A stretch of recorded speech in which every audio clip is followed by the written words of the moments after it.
नया साल धोखा देहलस हमार माल। कैसे मनी नया साल धोखा देहलस हमार माल।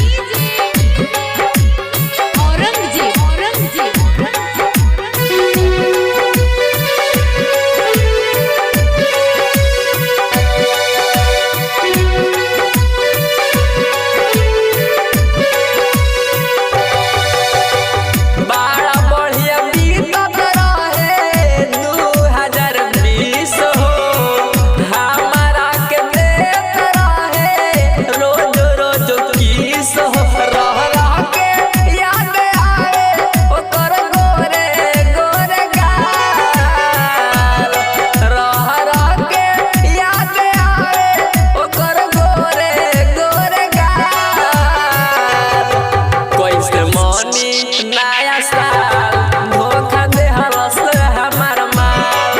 कैसे मनी नया साल धोखा देहलस हमार माल।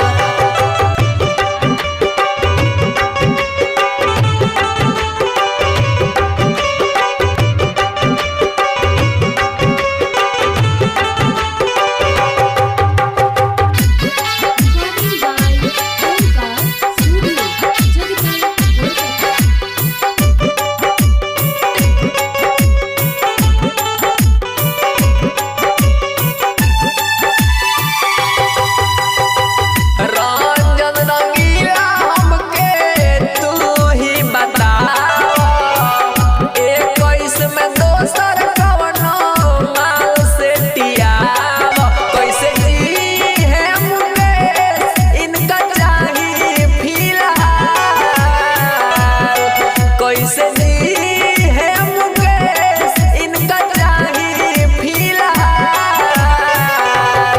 कैसे मनी नया साल धोखा देहलस हमार माल। कैसे मनी नया साल धोखा देहलस हमार माल। कैसे कहिए भाई अपना दिलवा के हाल। कैसे